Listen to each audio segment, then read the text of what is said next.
Hey everyone! Tired of buying pricey hamster greens that go bad fast? What if I told you you can grow your own? Today I'm showing you how to start hydroponic gardening for your hamsters, or creating a mini garden for your hamster. So what is hydroponic gardening? Well, hydroponic gardening is a way of growing plants without using soil.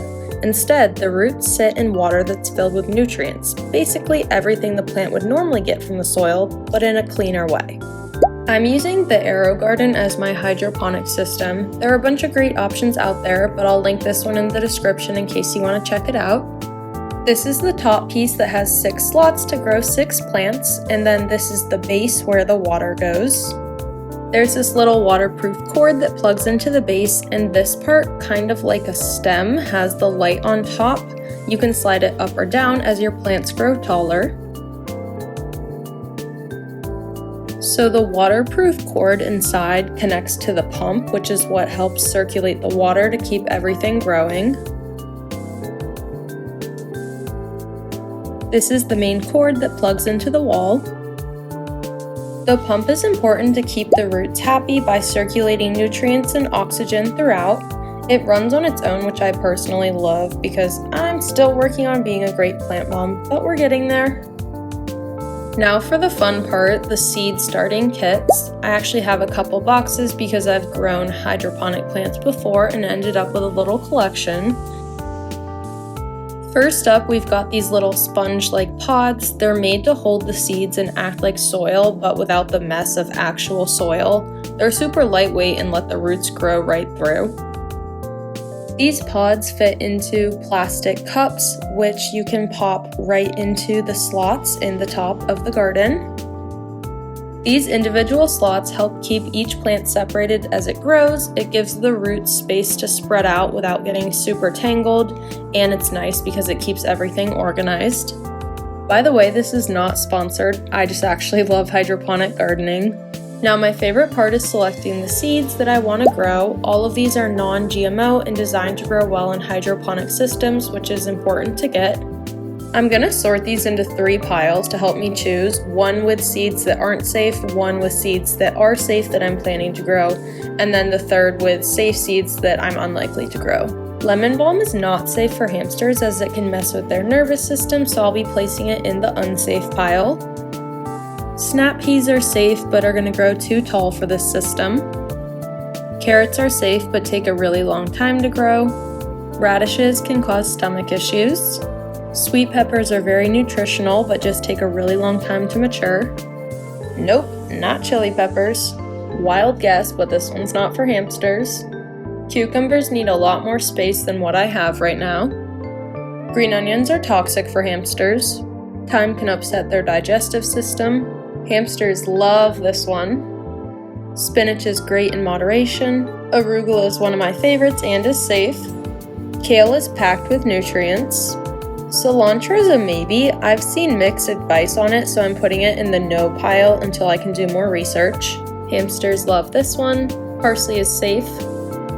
Basil is safe and smells amazing. Petunias aren't confirmed to be safe for hamsters, so I'm not taking the risk. These are all the seeds that I selected, but I only have 6 pods, so I have to pick one of these to go. I definitely am doing these.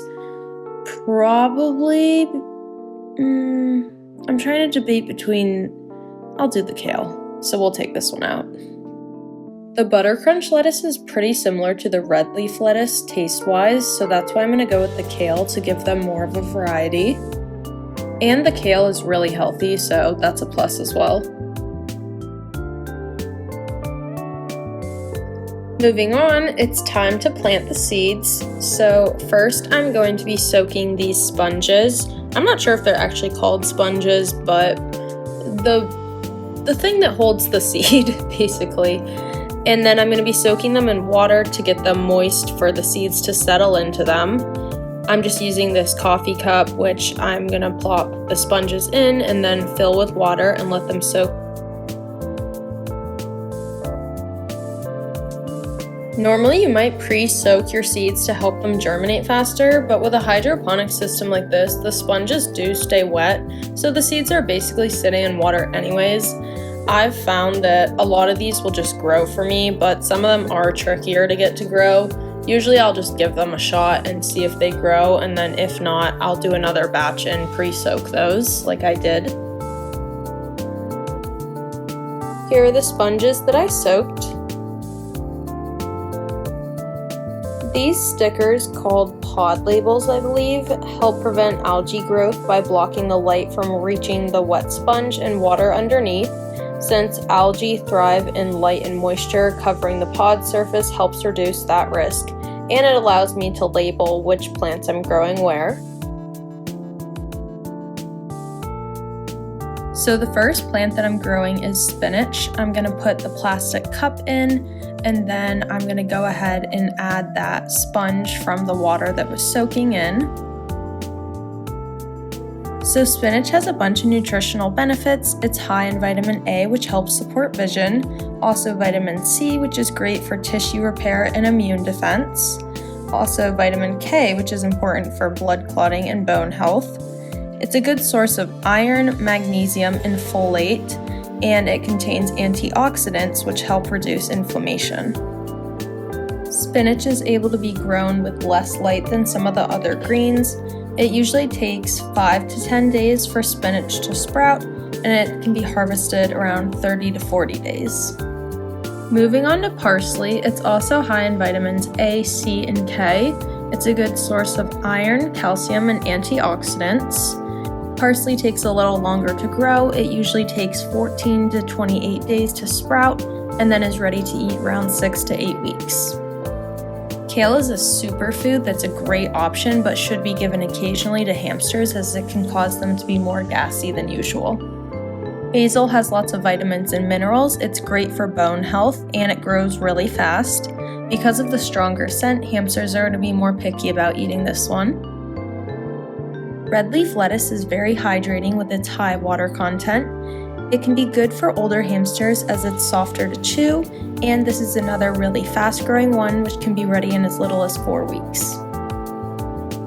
Finally, we have arugula, which not surprisingly is high in vitamins A, C, and K. It does have more of a, I wouldn't say spicy, but a stronger taste, similar to basil, so your hamster might be picky about this one as well, but it grows really quick and is a great option in moderation. The next step is to fill the base with water. This is super nice because you don't have to fill this that often. And then there's little blinking buttons on the bottom, which I'll show later. And the one in the middle will turn blue when it's fully filled with water, once plugged in, obviously. And then when it needs more water, it'll blink red, letting you know that you need to refill this. But it takes so much water that you don't have to fill it that often.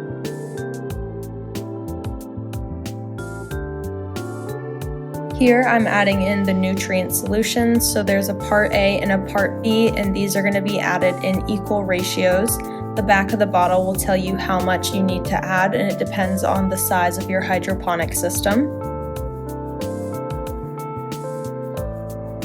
I'm going to be adding in about 10 milliliters of each. With a bigger hydroponic kit, you'll be adding more of each, and with a smaller, you'll be adding less of each.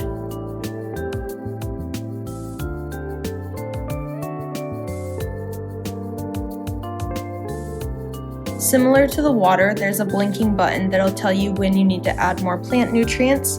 It will also turn red, and this button will be green when the plant nutrients are still in an adequate amount.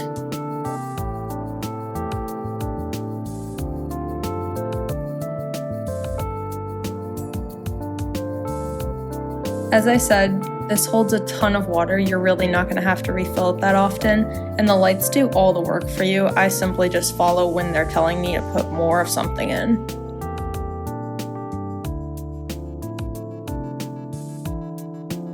You start with the light at the lowest level, and then as the plants grow, you move it up because you don't want to scorch the top of the plants as they grow taller.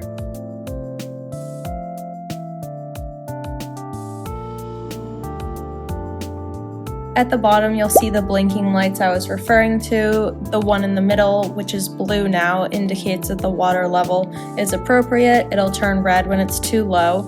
And then the one on the left that was red that I just pushed and now turned green is saying that I just gave the plants the nutrients, and it'll now set a timer to remind me to give them nutrients again by turning red.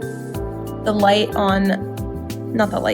button on the right is just saying that the light up top is working. So when it is green, blue, white, that shows everything is working and up to date.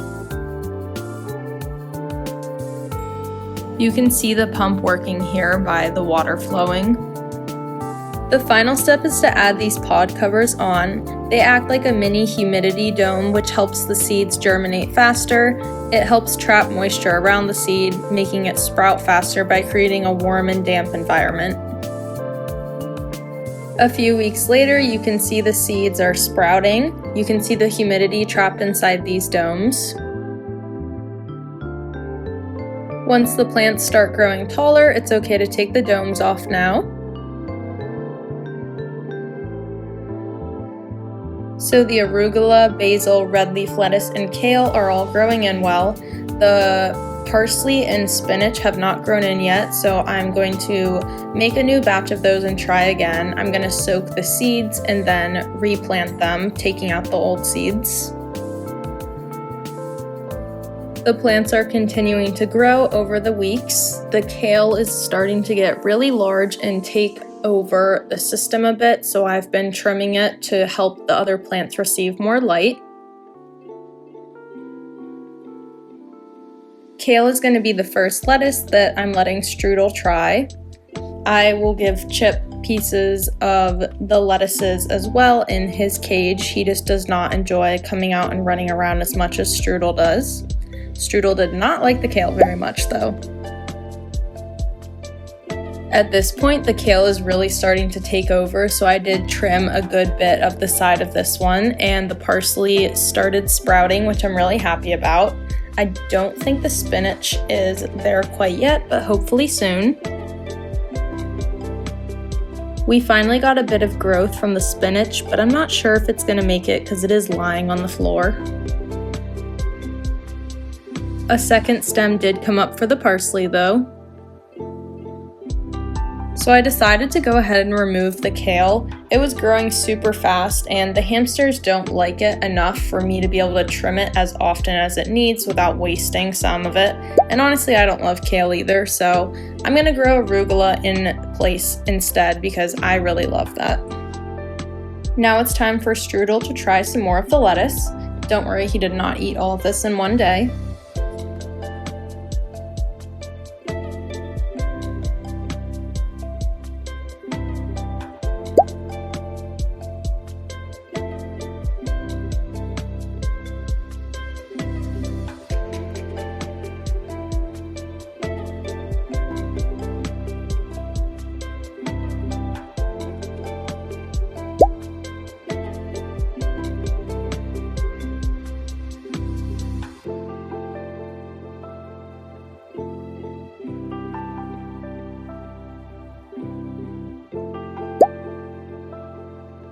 Thanks so much for watching. I hope this was helpful if you're thinking about growing your own hamster garden, whether it's to save money on greens, offer fresher treats, or even enjoy some for yourself. I'll be sharing updates as these grow, so stick around if you want to see how they turn out.